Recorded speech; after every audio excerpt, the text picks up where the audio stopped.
What up, y'all? Mr. Cruz. So today we're gonna finish off with our tutorial on the sequencer and how to maneuver and move around it. So we'll more than likely get into loops, definitely.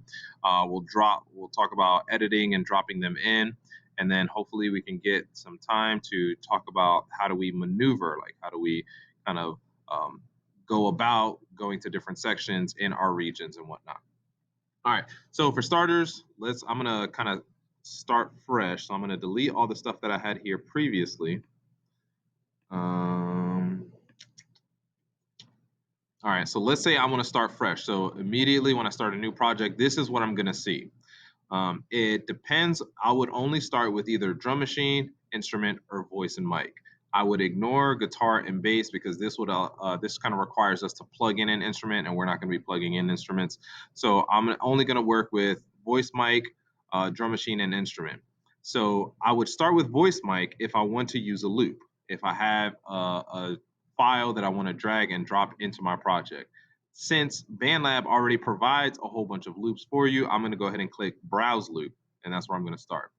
So here is where you will find your loop packs, and you have all loops. I will only go to all loops if I know specifically something that I'm looking for, like if I had something in another project, or if somebody in their project had a really cool loop, I would just find the name, type it in here, and search for it. But for the most part, I'm going to start here with my loop packs. And like as you can see, you kind of have a lot. Like most of these packs have about 50 or more loops that you can use. Of course, Cruz likes hip hop, so we're gonna go with some hip hop, and let's see if we can find some trap stuff. Um, a lot of stuff they kind of have here is pretty good. All right, let's go future trap. All right, let's try this out. Wait, what was that other one? Ah, oh, let's go this sinister trap. All right.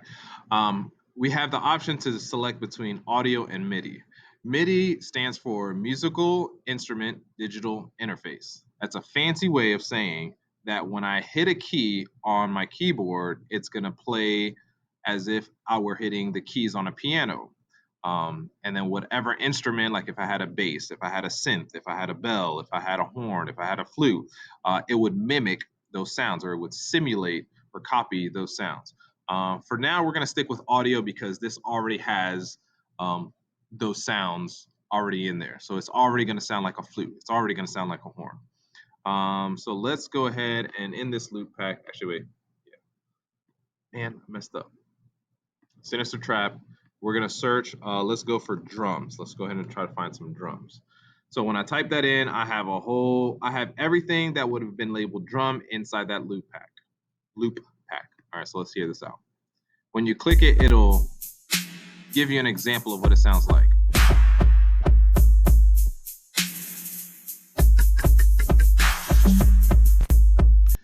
All right, down here also it has a little bit of a description of that loop. So it has here that it's 130 beats per measure, or beats per minute, and that it's 4 bars long. So I see that I have 99 beats per minute in my project. So I'm gonna change my project to be 130.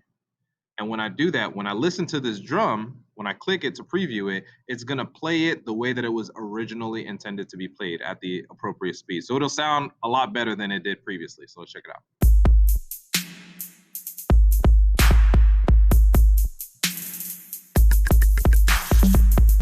Yo, all right, so that's pretty dope.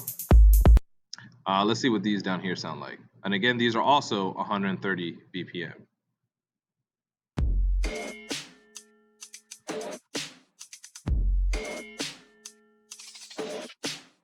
All right, that's pretty cool.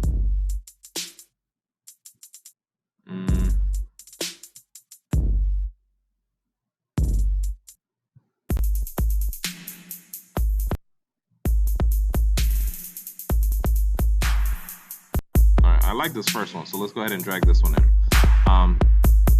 So we have, it gives us the instruction here to drag a loop or an audio, a loop, whether it's audio or MIDI, into here. So I'm gonna just drag this. Then I might want to have to drag it all the way to the edge. So that way when I press play, it starts immediately.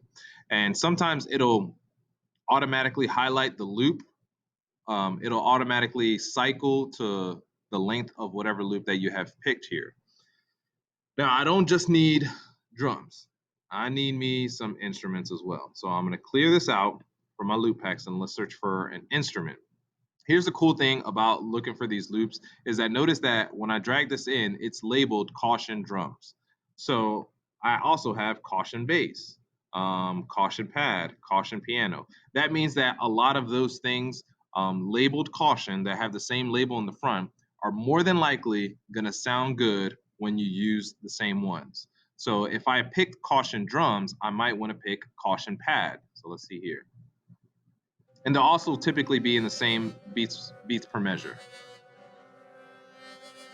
All right, so let's see if I dragged caution pad in, and let's say caution piano.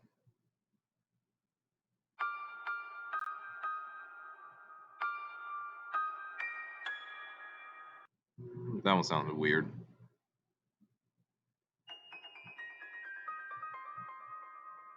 Ooh, caution strings. Let's see that.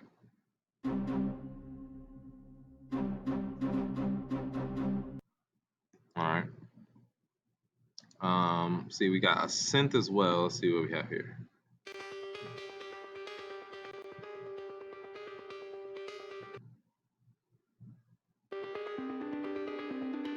Ooh, like that.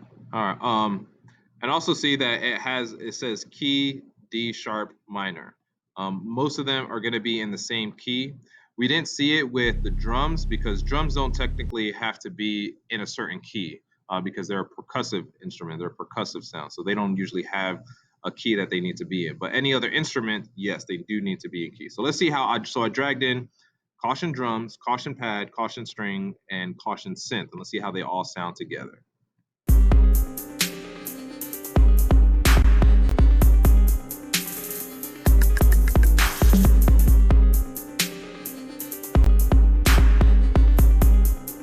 All right, so I can tell from listening to it, I don't really like this string here. So I would take that string out and let's see how it sounds now.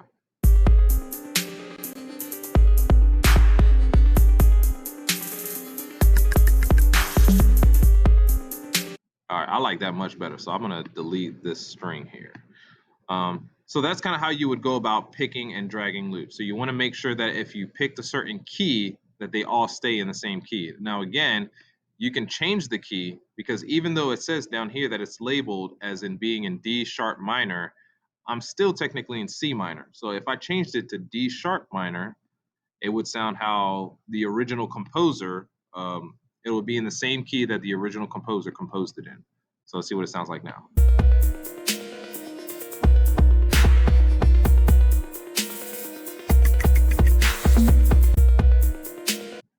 Like that sounds really good. I don't think it sounded bad before, but that sounds really good. So that's kind of how you can go about, and like you have literally hundreds of loops that you can go for. And don't just stick to like underground trap. If you're like sometimes there's stuff that you might find on like 80s pop pack or neo soul jams. There's a lot of different stuff.